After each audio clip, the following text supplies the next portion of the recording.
Buenas, sean todos bienvenidos a una edición más del podcast Entre Caminos y Textos. En esta ocasión nos acompaña Otto Mendoza Martes. Él es comunicador, historiador local del municipio de Pueblo Nuevo y director del Centro de Memoria Histórica de esta importante población del centro del departamento del Atlántico. Bienvenido, Otto. ¿Cómo has pasado? Xavier, muchas gracias, muy amable, agradecido por esta invitación que me haces y que me parece formidable el programa que estás haciendo y la labor que estás realizando aquí. Muchas gracias por esta invitación y complacido de estar aquí en tu tierra, en Sabana Larga. Bueno, dentro del marco de la conmemoración de los 100 años del profesor José Agustín Blanco, venimos desarrollando una serie de actividades relacionadas precisamente con la memoria histórica, relacionadas con la historia y con ese gran legado que nos ha dejado el profesor José Agustín Blanco. Antes de entrar en materia, porque vamos a hablar del centro de Tierra Adentro, del poblamiento de Pueblo Nuevo, de todo lo que ocurrió en este escenario geográfico que hoy ocupa el municipio de Pueblo Nuevo, que ocupa Santo Tomás y Palmar de Varela, quiero que me cuentes y que nos cuentes a todas las personas que nos escuchan por qué esa inquietud hacia la historia siendo un comunicador. Sí, eso partió desde muy niño y hay una anécdota que yo siempre cuento, que desde muy niño me gustaba mucho conocer las historias de mi tierra. Y hablaba con los señores, los ancianos del municipio sobre eso.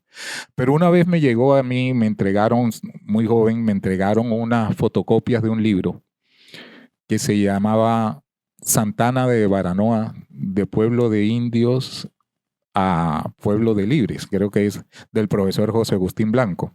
Y ese libro, al leerlo, me pareció leerme que estaba dedicado a Baranoa y la relación con Pueblo Nuevo. Parecía que yo estuviera leyendo 100 años de soledad o Las Mil y Una Noches. Me lo leía y me lo volvía a leer. Y a partir de ahí, esa historia narrada, ese hecho que narra el profesor José Agustín Blanco, pues me marcó. Y desde entonces yo dije, bueno, pero aquí hay que saber más, conocer más acerca de esto. Y él mismo lo dice ahí en ese escrito. Investiguen más sobre la historia de sus tierras, de sus pueblos, para conocerlo más y valorarlo más. Entonces, de ahí partió esa inquietud.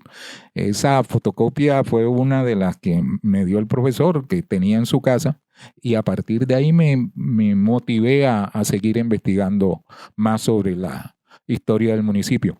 Pero creo que también eso no lo escoge uno, parece que lo escogieran a uno para eso, ¿no? Algo decide, tú vas a ser el que vas a estar aquí y vas a dedicarte a esto. Y durante mucho tiempo, muchos años estoy en eso. Sí, sin lugar a dudas se requiere también una disciplina, naturalmente es una vocación.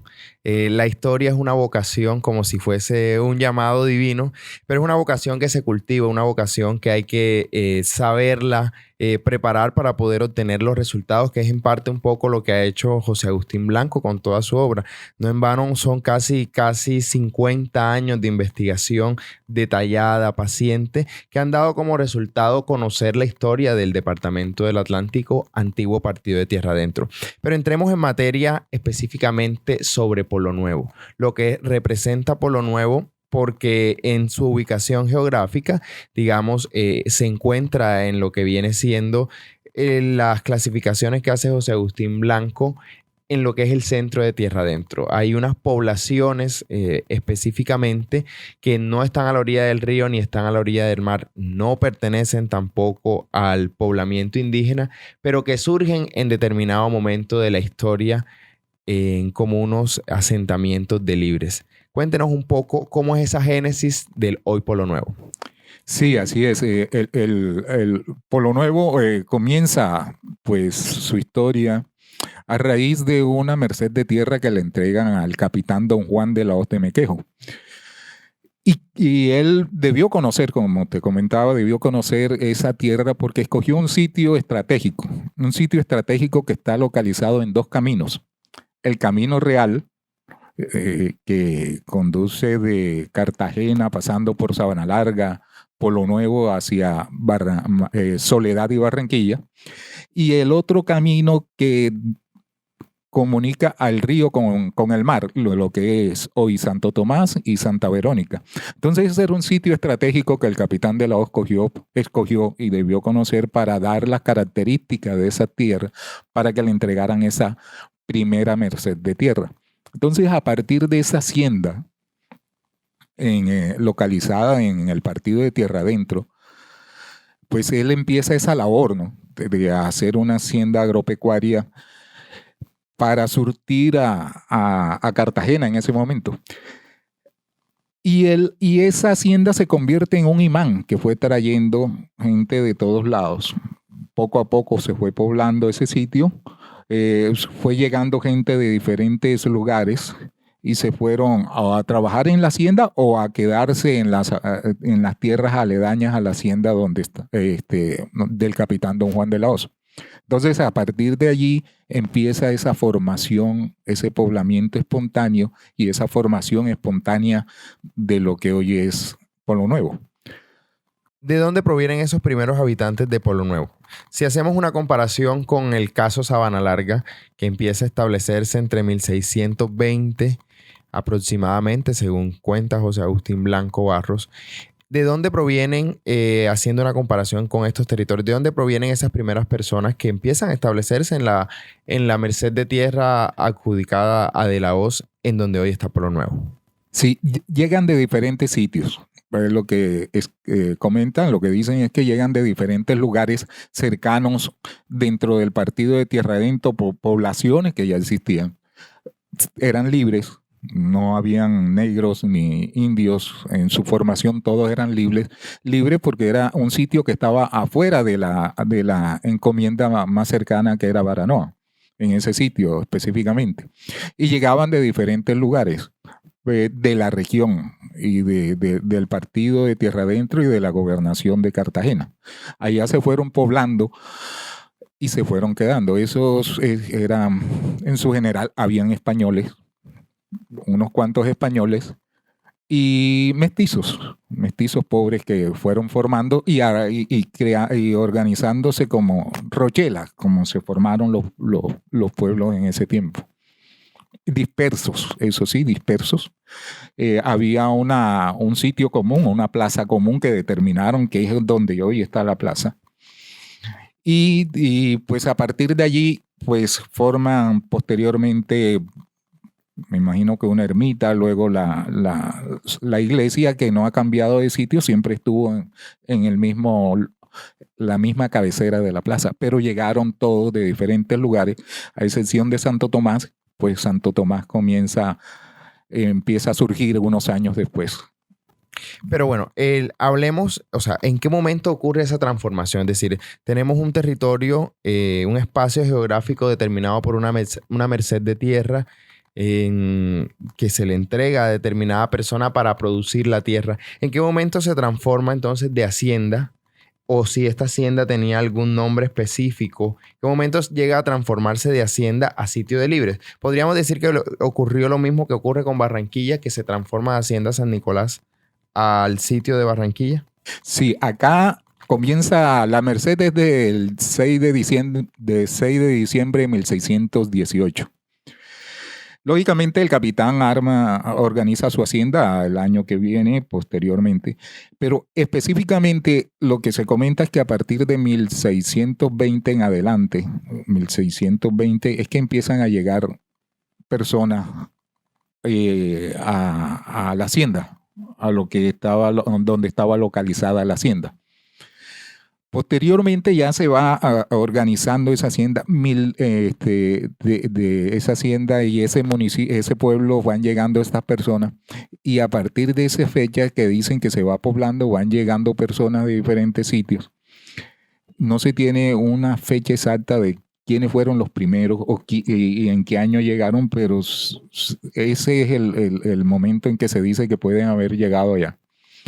De tal forma que en el 1657, 1658 ya estaban allí presentes, pues había un litigio de tierra entre dos habitantes de lo que se llamó el sitio de libres de San Luis Beltrán inicialmente. Sitio de libres de San Luis Beltrán. en nombre a la hacienda que también tenía el capitán don Juan de la Hoz, que le puso ese mismo nombre, la hacienda San Luis Beltrán. Posteriormente, ya cuando estaba formado el pueblo, le dieron el nombre del San Luis Beltrán de Pueblo Nuevo, porque era un sitio de libres nuevo que se formó en esta región central del departamento del Atlántico.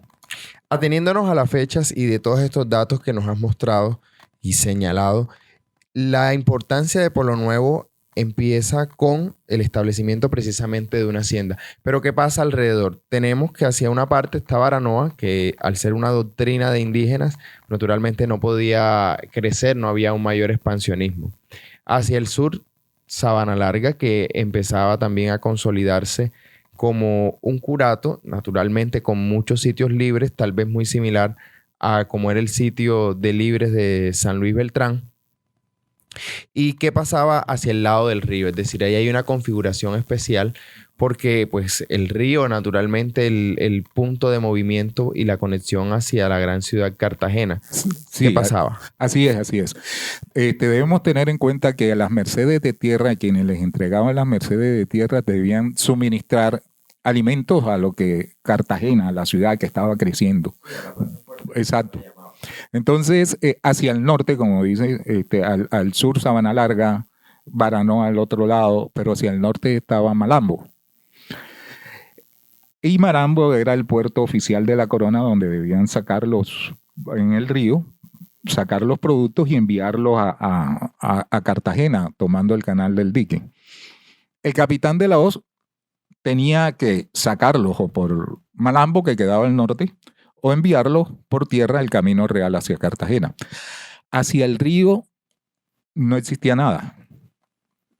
En esa zona del río no existía nada. Lo que él hizo fue que en el río armó unas barrancas por donde sacar el producto, porque lo tenía más cerca que tomando hacia Malambo. Ya. Y arma esas barrancas que luego se conocieron como las barrancas de San Luis Beltrán, porque estaban cerca, él las armó, él las organizó y era el propietario de la hacienda San Luis Beltrán y se conocieron esas barrancas en ese momento como las barrancas de San Luis Beltrán. Las utilizaba él, pero también las utilizaban otras personas. Eso propició también el contrabando en esta zona, para pasar productos del río hacia el mar y del mar hacia el río. Y se fomentó también el contrabando. Lo que hacía el capitán era que al tenerla más cerca también se evitaba el pago de impuestos que pagaba acá en Malambo. Eso fue formándose mucho más. Pero él también hizo algo, que hizo presencia en este sitio. ¿Por qué? Había una razón. Muchos años después, el capitán de la Hoz pide una merced de tierra, otra merced de tierra. Debemos tener en cuenta que el Cabildo de Cartagena entregó estas mercedes de tierra a ciertos habitantes o vecinos de la ciudad de Cartagena. La primera fue la de San Luis Beltrán, de la hacienda San Luis Beltrán. La segunda que él recibió fue la de hacienda de 4 caballerías en las tierras de Mequejo, lo que hoy es el barrio Mequejo en Barranquilla. Y la última, que es la de Santo Tomás de Villanueva. Estando en Pueblo Nuevo, estando en la hacienda de Pueblo Nuevo, y hay que recordar también que el capitán don Juan de la Hoz era justicia mayor, un juez de primera instancia en ese momento.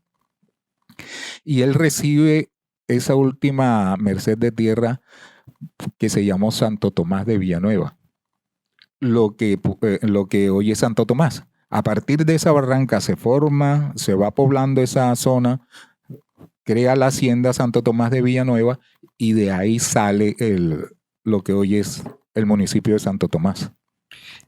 Interesante la apreciación porque vamos viendo cómo en todo el departamento del Atlántico, antiguo partido de Tierra Adentro, el establecimiento de las haciendas constituye el foco inicial de muchos de los que son hoy municipios del departamento del Atlántico.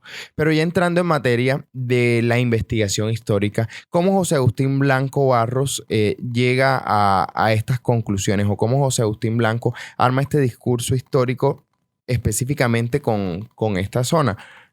Publica Santa Ana Baranoa de pueblo de indios a sitio de libres, y también nos esboza muchas cosas en el norte de Tierra Adentro. ¿Qué es lo que nos presenta José Agustín Blanco Barros como tesis en esta parte de la historia? Sí, él nos documenta claramente toda esta parte, toda esta zona de Baranoa, de Polo Nuevo, y también de lo que es Sabana Larga, porque también había una relación con Sabana Larga. Y específicamente él, en ese escrito sobre Baranoa, narra un hecho en la época de 1745, en la época de la colonia, pero también da datos anteriores a lo que es Polo Nuevo, que habla sobre Polo Nuevo. Y ahí se va armando todo el rompecabezas de esta parte central del departamento del Atlántico, con documentación, con hechos verídicos, con las cartas del capitán, del alcalde pedáneo de ese momento hacia el virrey Eslava, y una información bien completa sobre lo que es Polo Nuevo y su formación. Luego, en sus archivos que tiene en la Universidad Javeriana, también él aporta la escritura sobre el remate de tierras que se hizo en Barranquilla, en donde los polonoveros compraron esas tierras. Entonces, él aporta mucha información para organizar la historia del municipio de Polo Nuevo. Básicamente son las bases de toda esa historia que ahora podemos contar. Surge entonces el sitio de Polo Nuevo, o el sitio de San Luis Beltrán de Polo Nuevo, inicialmente una hacienda, luego transformado por la misma acción de la dinámica comercial de haberse establecido una barranca en el río, en sitio de libres, y ahí también va surgiendo Santo Tomás. Palmar de Varela, que se encuentra muy cerca. ¿Qué ocurre en esa dinámica de ese espacio geográfico? Sí, aquí ya Palmar, con el aporte del profesor José Isaías Lobo, habla de Santo Tomás y de Palmar, pues Palmar se va formando también al lado de Santo Tomás, a orillas del río. Pues se va formando como cercana a la hacienda, porque también estaba la hacienda de Santo Tomás de Villanueva como influencia, al igual que Santo Tomás, y va formándose, se va poblando de la misma forma que se va poblando los otros pueblos como Polo Nuevo, una formación espontánea. No tiene fundadores, igual que Santo Tomás, no tiene fundadores, pero a partir de las haciendas, ellos, y en este caso de Santo Tomás de Villanueva, estos dos pueblos, Santo Tomás y Palmar, crecen juntos como hermanos alrededor de la hacienda de Santo Tomás de Villanueva. Esto hace que esta región con Polo Nuevo tuvieran una relación muy importante desde sus comienzos. De hecho, entonces, como vemos, Polo Nuevo fue inicialmente, fue primero que Santo Tomás, pero a partir de ahí, de su formación y de la cercanía, de pronto del linaje, como hay en este caso de los de Laos, pues hay una relación muy cercana entre estos dos pueblos libres en ese momento, sitios de libres en ese momento. Entonces, esa información de estos pueblos, tanto en la orilla del río Magdalena como en la parte central, se va armando ese rompecabezas de lo que es el departamento del Atlántico. Hablemos ahora bueno, es una investigación, tiene muchísimas aristas, muchísimos detalles. José Agustín Blanco sienta las bases precisamente de esa investigación con el aporte de las fuentes, también con los aportes que hace desde la geografía histórica, porque antes que nada José Agustín era un cartógrafo que iba a la realidad del terreno.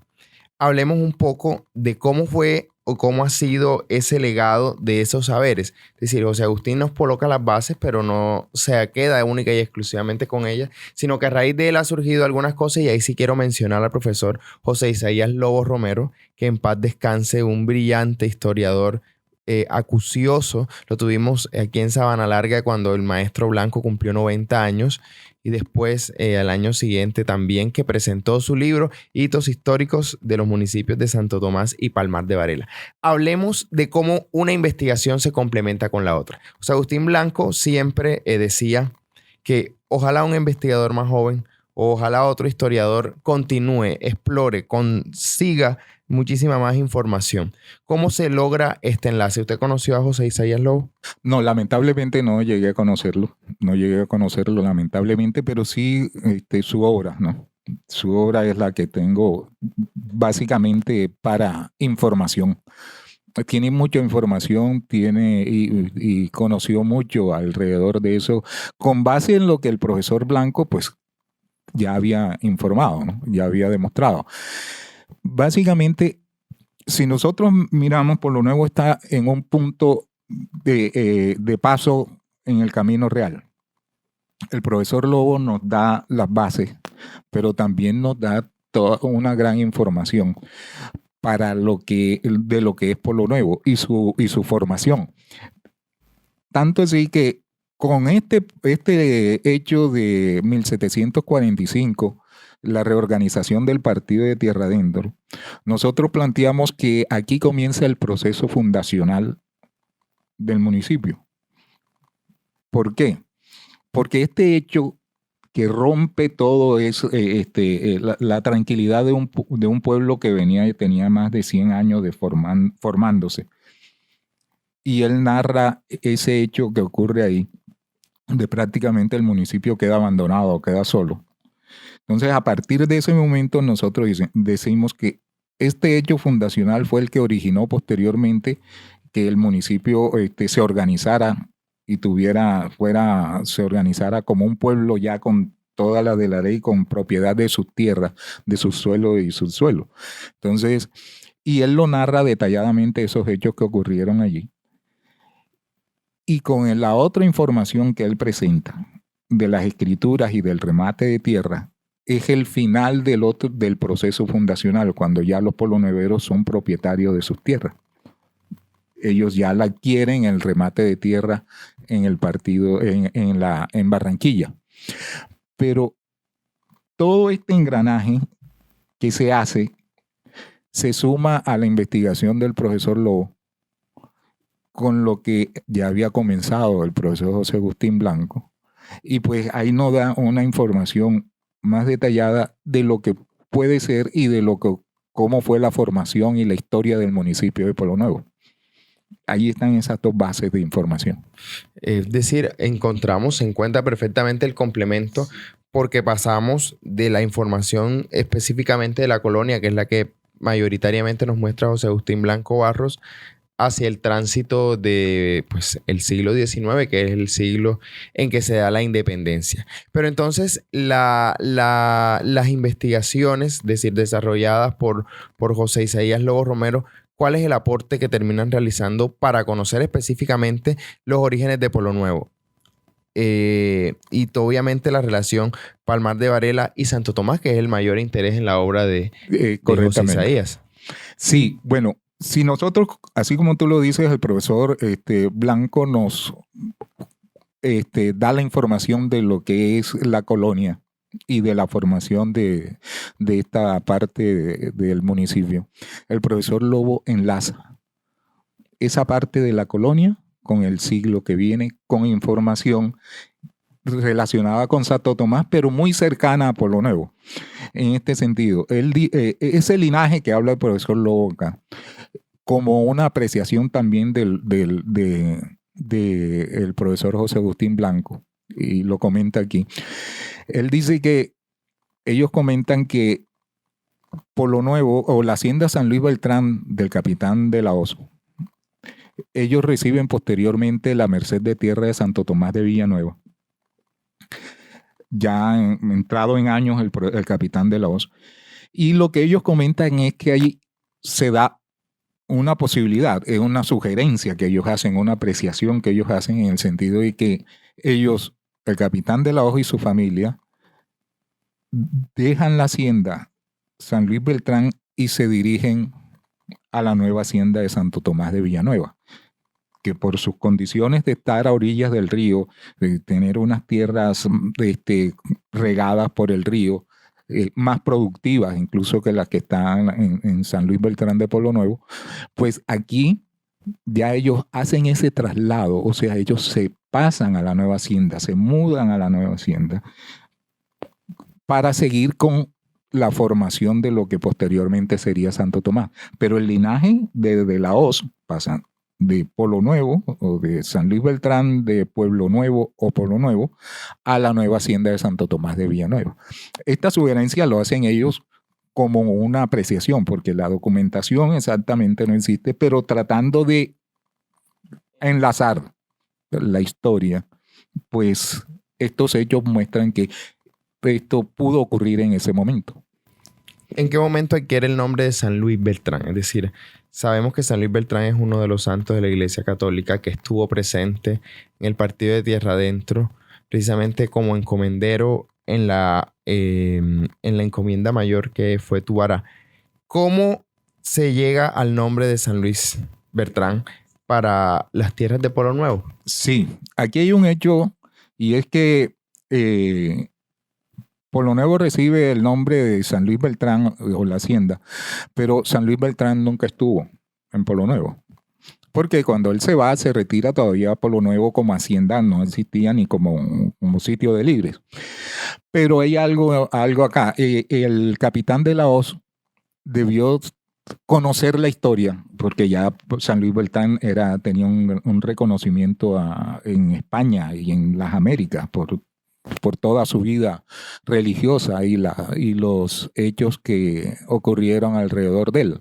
Entonces ese conocimiento que debió tener el capitán don Juan de la Hoz decide nombrar su hacienda como San Luis Beltrán de Pueblo Nuevo. Pero también aquí hay otro hecho. Santo Tomás de Villanueva también tiene otra relación con el santo San Luis Beltrán. Y es que el Santo Tomás de Villanueva es quien ordena a San Luis Beltrán como sacerdote. Entonces, tiene que haber una relación ahí. El capitán don Juan de la Hoz era de esa región, de Valencia o de la región donde nace Santo Tomás de Villanueva, para poder dar estos nombres a sus haciendas y tenían esa relación entre ellos, ¿no? Bueno, importantísimo conocer que la relación está dada porque San Luis Beltrán estuvo precisamente en el partido de Tierra Adentro. Al no ser un territorio de origen indígena y al ser 100% libre de todos los colores, ¿cómo fue entonces esa relación que cuenta José Agustín Blanco o qué ocurre o qué empieza a operar cuando se dan las modificaciones o el traslado de los indios de Baranoa a Galapa? Porque hay un artículo, y ahorita lo comentábamos, que es, digamos, uno de los íconos de la investigación histórica de José Agustín Blanco, precisamente publicado en Divulgaciones Etnológicas, que era la revista del Museo Atlántico. ¿Qué ocurre y por qué la mención especial a Pueblo Nuevo ahí en esos? Sí, ocurre que en ese momento, pues en la reorganización del partido de Tierra Adentro, como lo narra el profesor Blanco, el virrey Eslava tenía la orden, o dio la orden de desaparecer muchos pueblos, organizar otros, fundar otros. Y en el caso de lo que era San Luis Beltrán de Pueblo Nuevo, o Pueblo Nuevo, la orden inicial era otra. Existía la hacienda, la encomienda de Baranoa. La orden inicial era que los libres de Baranoa pasaran al sitio de Libres, que en esta región era el más importante. En este caso, Pueblo Nuevo tenía una importancia en esta parte central como sitio de Libres, y pasaran para allá los Libres de Baranoa. Y los indios de Baranoa pasaran a Galapa. ¿Qué quería decir eso? Que Baranoa desaparecía y esas tierras las medían, las mesuraban y las vendían. Pero aquí ocurre un hecho que el profesor José Agustín Blanco recalca, y es que algo cambia en esa orden. Y cambia por el alcalde de ese momento, el alcalde encargado o en comisión, que era Francisco Pérez de Vargas. Tuvo una visita de un español en el sitio cercano a Baranoa, y le hace una sugerencia que no se conoce exactamente, pero que después se piensa que vamos a hacerlo, que sugiriera lo contrario. Los vecinos de Pueblo Nuevo pasaran a Baranoa. En cierta forma tenía algo de razón, en el sentido de que eran menos habitantes que había en el sitio de Libre de San Luis Beltrán que los que había en Baranoa, que era más fácil ese proceso. Y el virrey aceptó esa recomendación. Y aquí, pues, parte una situación que quedó registrada en los anales de la historia y la documentación. Pues hubo una resistencia de los habitantes de San Luis para obedecer esa orden. Algunos se fueron hacia Baranoa, pero la gran mayoría se quedó en el sitio de San Luis, y hubo esa resistencia que les preocupó a las autoridades, porque eso se podía regar en las otras regiones o los mismos pueblos del partido de Tierra Adentro, y buscaron la forma de controlarla de alguna forma.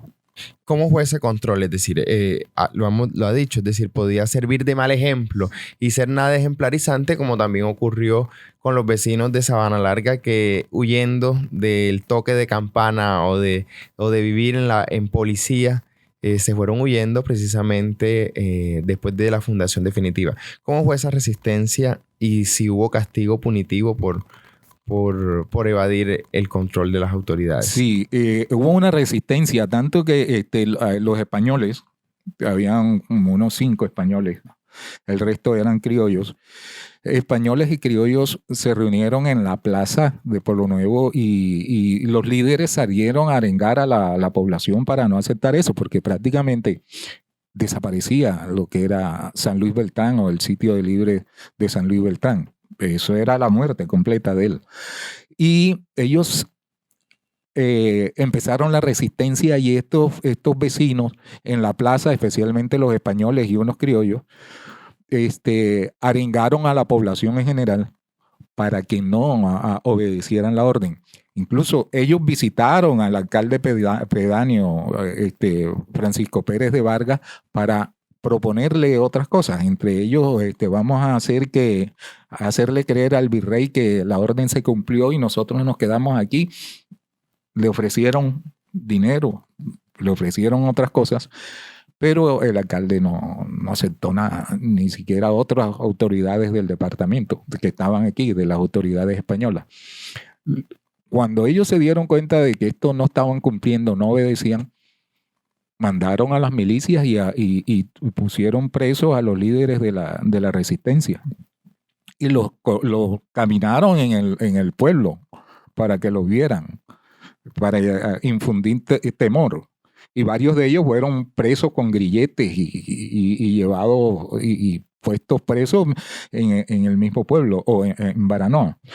Pero la resistencia continuó. La resistencia continuó tanto que ellos, en vez de coger para Baranoa con toda eso que estaba el poder que estaban mostrando las autoridades, una noche de mayo ellos deciden huir, no coger para Baranoa, sino huir para Santo Tomás, ¿por qué esta relación, por qué esta idea, por qué esto de huir para Santo Tomás y no hacia a otro lado? Lo que ya habíamos hablado de pronto de esa relación, de ese linaje entre Pueblo Nuevo y Santo Tomás y los habitantes de Santo Tomás. Y también porque en Santo Tomás había un sacerdote, un cura de la Inquisición, Valentín Rodríguez, que le ofrecía a ellos apoyo. Debemos tener en cuenta que él hacía parte de la Inquisición y también era una autoridad.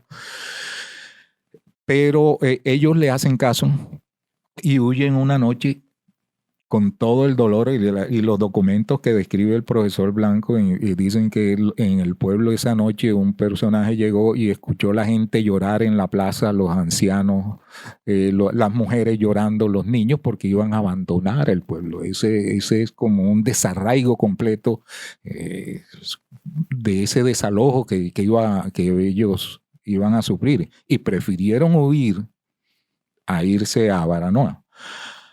No porque no les gustaba, o sea, la relación con Baranoa era porque ellos preferían, no querían salir de su tierra. Es lo que hemos venido señalando en todo este tiempo, el arraigo, la pertenencia a la tierra y la fuerza que ha tenido todos los siglos de ocupación, por lo menos desde el siglo anterior, desde que se hizo la adjudicación de tierras al capitán de la hoz.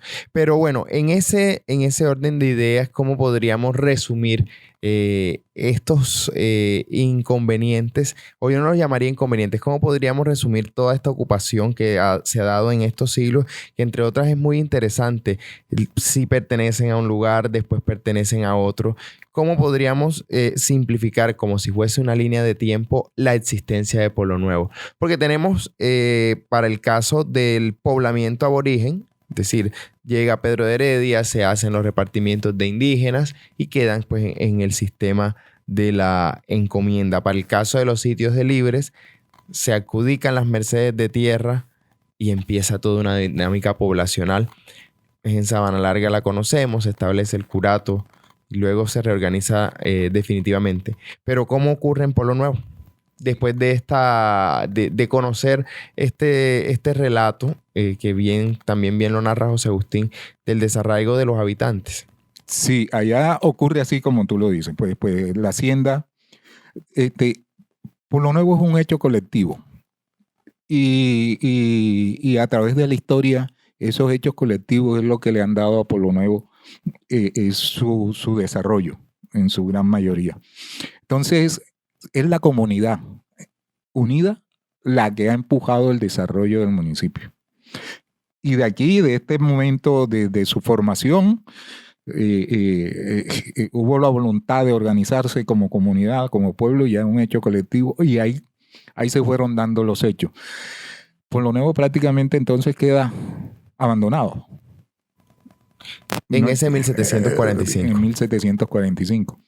Pero resulta que muchas personas que se fueron para Baranoa, porque al final, en vista de que ellos huyeron a Santo Tomás, el alcalde Pérez de Vargas manifiesta que si no se entregan, lo que iban a sufrir eran los habitantes de Santo Tomás o de Palmar. Ellos deciden entregarse y se comprometen a ir a Baranoa. Muchos se van, llegan a Baranoa, otros no lo hacen. Los que estaban en Baranoa, muchos vuelven a Pueblo Nuevo y vuelven a ir a poblarlo. Vuelven porque a armar sus casas, vuelven a llegar a sus tierras, vuelven a trabajar en silencio, lo vuelven a hacer y con temor, un gran temor. Vuelven a fundarse, es decir, establecerse. Pero ¿qué pasa con las tierras? Es decir, entonces, ¿de quién eran las tierras? Después de toda de estos ires y venires de los habitantes, entonces, ¿qué pasa con la titularidad de las tierras? Debemos entender que cuando llegan los Borbones a las Américas, ellos lo que hacen es que todas las tierras de América pasan a nombre de la corona. Y en este caso, estas tierras que no, y lo mismo en los documentos lo dicen las autoridades, los poloneveros estaban usufructuando sin tener la posesión. La posesión o sin tener documentos. Estas tierras pasan a la corona, se convierten en tierras realengas y las miden para venderlas. Pasa un lapso de tiempo, ya los habitantes llegan, y lo que hay algo que aquí hay algo que decir en este aspecto, y es que vuelven, pero el temor de que los vuelvan a sacar, ellos los tienen, lo llevan consigo, los poloneveros.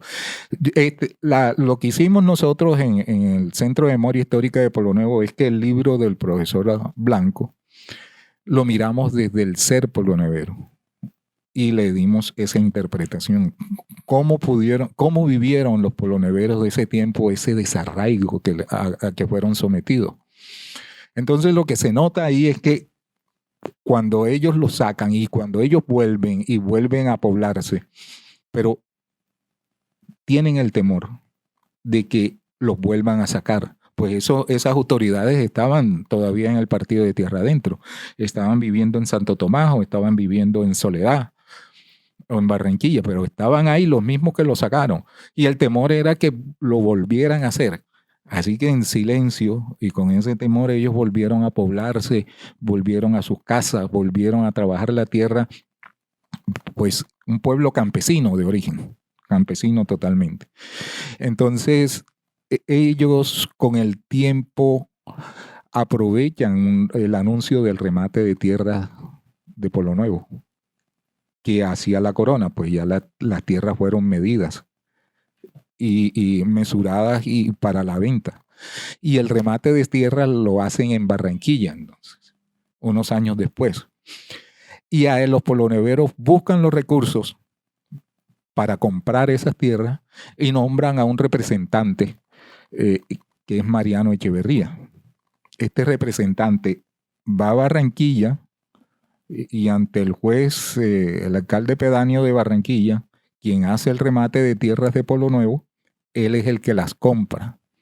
Y a partir de allí, pues los poloneveros ya tienen la propiedad de su suelo, del suelo y subsuelo, con este remate de tierras y que ellos aprovecharon comprarlas en conjunto, en un hecho colectivo, como te digo.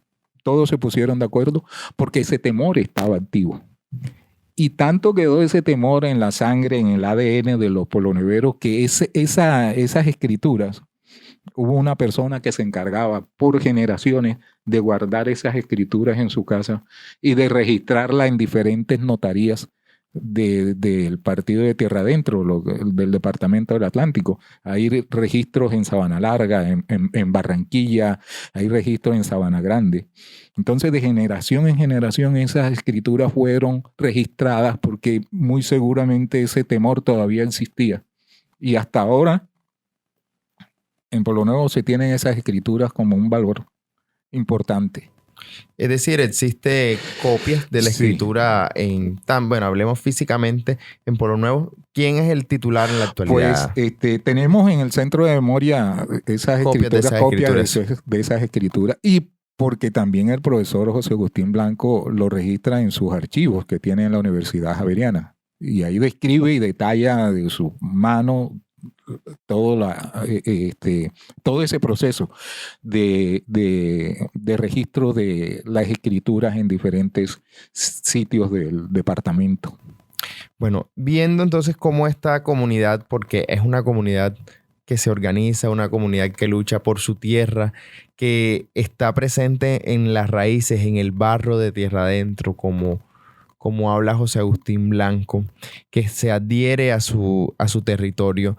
¿En qué momento se organizan o en qué momento ustedes deciden vamos a crear un centro de memoria histórica? ¿Cómo es esto? ¿Cómo le llevamos a la gente? Porque hemos estado hablando unas líneas bastante gruesas de historia, tradición, títulos de tierras realengas, mercedes, muchísimas cosas que son complicadas, que entre otras pertenecen al campo exclusivo de los historiadores. Pero ¿cómo se aterriza eso a la comunidad? Yo quiero que me cuentes el trabajo del Centro de Memoria Histórica, de cómo se llega a la comunidad para enseñarle la historia. Porque si bien la conocemos los historiadores y los que estamos cerca de ella, pero estos procesos en la actualidad terminan siendo completamente desconocidos para las personas, para el ciudadano de a pie. Sí, así es. En vista de que nosotros teníamos la documentación, Había la información, pues, había una información muy fragmentaria de la historia de Pueblo Nuevo. Un profesor inquieto, el profesor Ariel Sánchez, escribe un libro, Mi Pueblo Nuevo Querido, donde da una información, una base importante de la historia del municipio con informaciones y documentos. Pero entonces había la necesidad de que esa historia se hiciera lineal, porque todo estaba totalmente fragmentada. Habían por pedazos, por partes, y habían unos vacíos que no permitían conocer una historia lineal del municipio. Eso fue, y la búsqueda de los documentos y de los archivos, de los documentos históricos y bibliográficos que nos permitan organizar la historia del municipio. Y esa fue la idea inicial del Centro de Memoria Histórica. Recoger toda esa información, toda la documentación acerca del municipio para crear una historia ya organizada del municipio que nos permita contarla año por año, pero no con el sentido de guardarla ni de archivarla, sino de darla a conocer, de que las personas se apropien de ella, y también de buscar las herramientas que tenemos en la actualidad para dar a conocer esa historia. Entonces utilizamos las redes sociales, utilizamos la impresión de periódicos, utilizamos historietas y también el teatro. Montamos esta obra del profesor Blanco. Se montó una obra de teatro precisamente el año pasado con ocasión del cumpleaños del municipio, y se montó esta historia del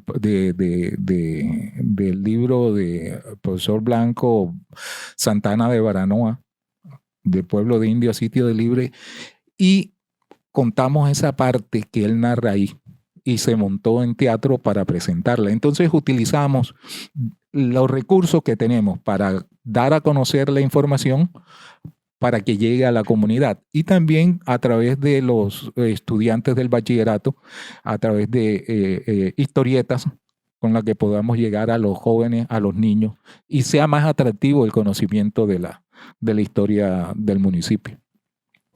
La verdad, felicitaciones por ese gran trabajo. Lo conozco y bueno, yo sí tengo que decir algo respecto a eso. Es decir, bueno, el trabajo del Centro de Memoria Histórica es reciente, año 2014, que se hace la primera publicación. ¿Qué ocurrió entonces antes, por lo menos entre 1980, que es cuando José Agustín Blanco publica Santa Ana de Baranoa de Pueblo de Indios a Vecinos Libres, a por lo menos el año 2005, que es el centenario del Departamento del Atlántico, que nuevamente volvemos como que a las raíces de nuestra identidad, de nuestros territorios? ¿Qué ocurre entre ese lapso de tiempo? ¿Cómo fue la recepción de esa obra, o cómo pudo haber sido? Tal vez no la puedas conocer a exactitud, pero ¿cómo pudo haber sido esa recepción? ¿Y qué relación había de la comunidad con José Agustín Blanco? ¿O qué se conocía en aquel entonces? Dejemos acostumbrado que la obra de José Agustín rompe los mitos, es decir, va directo con las fuentes históricas a desmitificar un poco las historias fantasiosas que existen sobre nuestros orígenes, que dicho sea de paso, no es que sea malo, pero existe una línea de tiempo y unos acontecimientos que nos permiten llegar a la más cercano a la verdad histórica. ¿Qué pasó en Pueblo Nuevo cuando se publica Santa Ana de Baranoa de Pueblo de Indios a Sitio de Libres? Bueno, el profesor José Agustín Blanco visitaba el municipio, tenía muy buenos amigos allá que él visitaba y que eran en su campo también, en campo educativo, muy conocido. Y él a esos amigos les comentaba, ¿no? Incluso el sitio Pueblo Nuevo fue un sitio de libres, no tenía indios, lo que no quiere, ni esclavos, lo que no quiere decir que no hayan ido allá y vivieran allá. Hay documentación que dice había un indio que estaba allá, vivía allá, y la encomendera de Baranoa le estaba exigiendo que se devolviera, si él pertenecía a su encomienda. Pero entonces él decía que allá en la zona del Arroyo Grande, hacia acá, hacia hacia Sabana Larga, pues existía un sitio que fue un sitio de indígenas, un asentamiento indígena, y y recomendaba a través de una carta a los amigos de Pueblo Nuevo que investigaran esa parte que debe ser importante. Y efectivamente ahí han encontrado vasijas indígenas en esa zona. Lastimosamente todavía no se ha llegado allá a investigar a profundidad eso, pero sí tenía mucha relación con el municipio. Pero su obra, fíjate, como yo te comentaba, esas fotocopias que llegó, yo lo que hice fue entregarlas y entregarlas a ciertos profesores. Y el profesor Ariel Sánchez fue el que más inquieto estaba en esa investigación en ese momento. Y basado también en la obra del profesor Blanco. Pero anteriormente, lo que se manejaba era la historia de Pueblo Nuevo es lo que ahora decimos que es el mito de doña Teresa de Cotrine como fundadora del municipio, propietaria de las tierras y fundadora del municipio, que ella vendió las tierras en el remate de tierra que ya habíamos hablado. Pero eso se conoce y se manejó durante mucho tiempo. Y como tú dices, la información del profesor Blanco ha permitido o permite pues, que se reevalúe esa información. Volvamos al aspecto de la recepción de la obra. Es decir, cuando el profesor Ariel publica su libro, publica su obra, ¿hace alguna referencia a José Agustín Blanco? Sí, claro, okay. Claro. Es decir, hubo una inquietud, sí. Hay inquietud, o sea, la obra de José Agustín Blanco suscita una inquietud. Naturalmente en todos los territorios no va a ser igual porque las calidades académicas, el mismo formato en que se difundió la obra fue en la revista Divulgaciones Etnológicas y la poca circulación pues no permitió que hubiese un mayor estudio de eso. Y es ahí donde aparecen ustedes, ya bastante tiempo después, pero presente la obra. Es decir, el memorial de difundir la historia sigue presente y no permite que se muera y que nos quedemos precisamente en la tradición. Volvamos a María Teresa Cotrine, ¿sí? ¿O Carrillo? Cortines, bueno. Ella... es que aparecen unos apellidos, en unos documentos Cortines, otros apellidos Cotrine. Incluso en Pueblo Nuevo hay un colegio, una escuela que llevó su nombre, María Teresa de Cotrine. ¿De qué años estamos hablando? 1970. Pero existió María Teresa, es decir, dentro de toda esta tradición de escritura, dentro de toda esta tradición legal, ¿existió? Sí. Te digo, 1970, 75 existía el colegio, estábamos hablando, sí. Pero María Teresa de Cotrine sí existió en esta región. Porque hay unos historiadores que hablan de que ella era propietaria de tierras en esta región del partido de Tierra Adentro. Incluso Sabana Grande también aparece el nombre de ella. Y en Pueblo Nuevo también aparece como propietaria de esas tierras en 1625, 1620 más o menos, que ella aparece como propietaria de esas tierras y debió tener una importancia, ¿no? En ese momento. Ella sí existió y el profesor Blanco también habla de mujeres en la colonia. Sí, y pues habla de ella también. Y ella existe y como esa existencia y su importancia fue tomado su nombre para hacer posteriormente unas escrituras aquí precisamente en Sabana Larga y pues ella aparece en esas escrituras hechas acá en Sabana Larga, ese nombre, y a partir de allí pues ese nombre ha calado y caló en el municipio como propietaria de las tierras. Incluso ahora todavía en los documentos oficiales aparece ella como fundadora, ¿no? Pero ¿a qué nos referimos con documentos oficiales? Es decir, en las monografías que andan en internet, de la alcaldía, de documentos incluso de universidades, en escritos que hacen en periódicos, ponen a doña Teresa como fundadora porque eso fue lo que se conoció a través del padre Rebollo. Sí, de hecho, el relato esa importancia y hacemos mención a ella porque hace parte precisamente de toda esa tradición oral que estuvo sustentada durante muchos años en nuestro departamento. De hecho, cuando el departamento cumple 100 años, en muchísimas partes se nos hace familiar o tiene aparición este nombre. Y a veces, pues, se desconoce un poco el tema de la investigación de José Agustín Blanco, pero es también por la dificultad de las personas de acceder a la obra.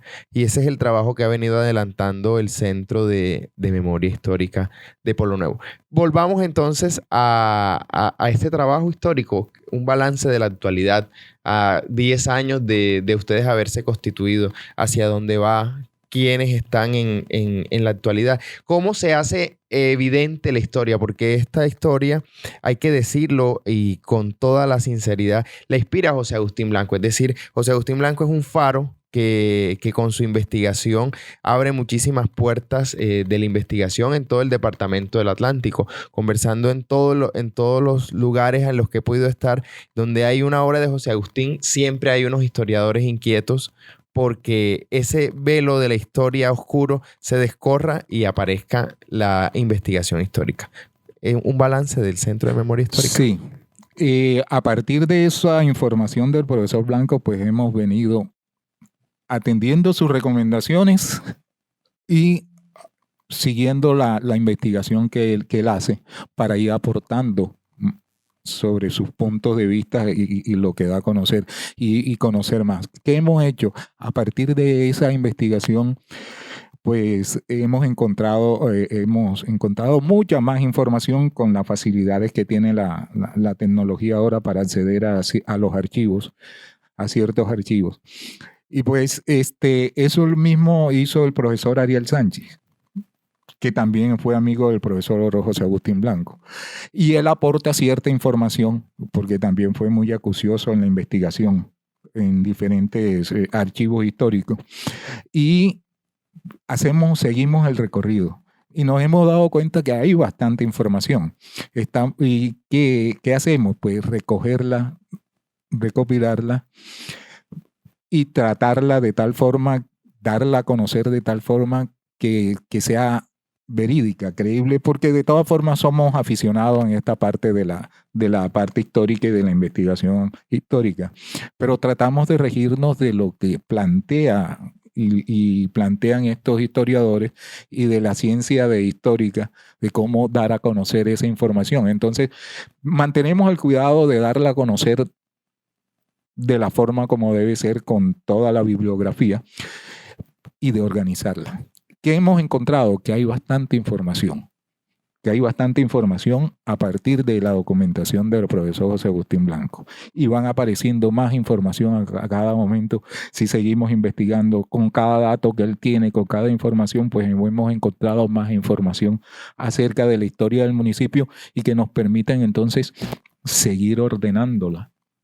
Llevamos desde 2014 hacia acá en ese proceso de ordenamiento apenas de esa información histórica y la forma de darla a difundir, de escribirla, de darla a conocer, que eso es lo que en eso estamos, dar a conocer nuestra historia y que el pueblo se apropie de ella, que la haga propia, que encuentren un valor en su tierra, en su gente, pues ahí es donde hay un gran valor de conocimiento y de sentido de pertenencia, que es el que queremos que los polonueveros tengan hacia su municipio. Y de entender que somos un pueblo, como te dije, de hechos colectivos, que no son individuales. Nos formamos, nos organizamos. Este proceso del Centro de Memoria Histórica comienza individualmente, pero hemos ido integrándonos más personas, enamorando más personas, porque esto no se hace una sola persona, son entre varios aportes para poder seguir adelante. Y ahí vamos integrando a jóvenes, a profesionales, a profesores en el área de sociales, para que ellos sigan este proceso de investigación, para darla a conocer y para que pues nosotros tengamos ya una historia concreta, real, tomando como base esas historias anteriores, pero dándola a conocer de una forma más clara, más científica en cierta forma. Finalmente, Otto, hemos hecho un recorrido por esa fuerza de voluntad que ha tenido la comunidad de Pueblo Nuevo, por ese arraigo que ha tenido a la tierra, y no en vano, todos estos 3 siglos de ocupación en este territorio han estado con la acción bendita de San Luis Beltrán. ¿Qué podemos anotar al respecto del nombre de Pueblo Nuevo? San Luis Beltrán de Pueblo Nuevo nos refiere ya el censo de 1777, y José Agustín Blanco en un trabajo sobre San Luis Beltrán dice lo siguiente: su nombre se pega, se adhiere a la greda, al barro de tierra adentro, haciendo perenne la figura alta e iluminada del siervo de Dios, como califica Alonso de Zamora a este personaje de la iglesia y del mundo, que es para un pueblo nuevero tener de patrón a San Luis Beltrán. Pues es algo que se lleva en el alma, en el corazón. San Luis Beltrán es el patrono, el milagroso. Es el que sacan cuando no llueve. Cuando hay un sol tremendo, hay un verano tremendo, y sacan el patrono al son de la cumbia. Hay dos santos, uno pequeño de madera y el grande que está en la iglesia, el representativo de la iglesia. Pero el santo pequeño es el santo milagroso que llaman. Y lo sacan cuando no llueve y al son de la cumbia, a los tambores y la flauta, y los campesinos lo sacan para que llueva, para invitar a la lluvia, y llueve.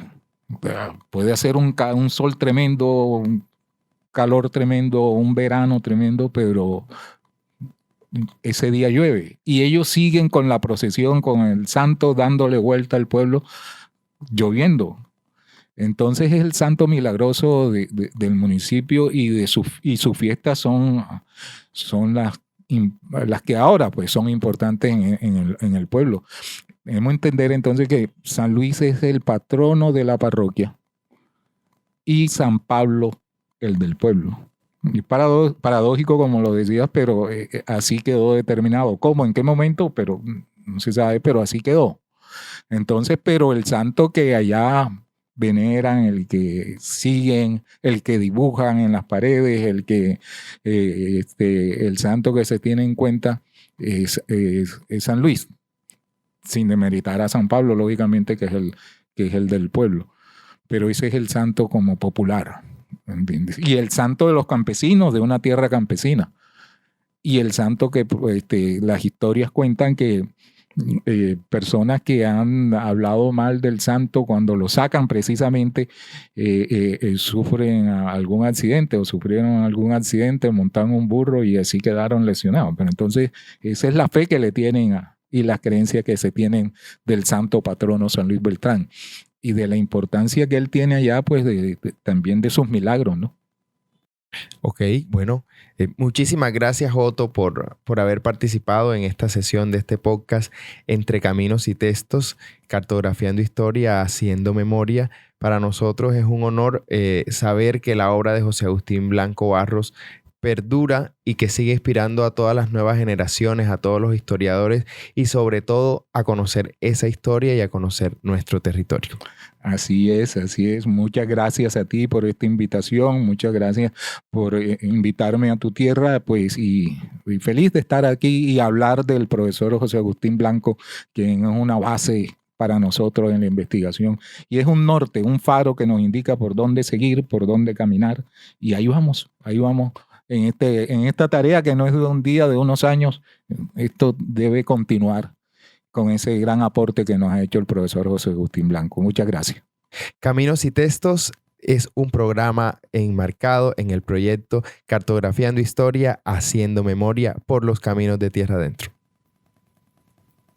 Esta serie llega a todos con el auspicio del Ministerio de Cultura a través del Programa Nacional de Concertación Cultural.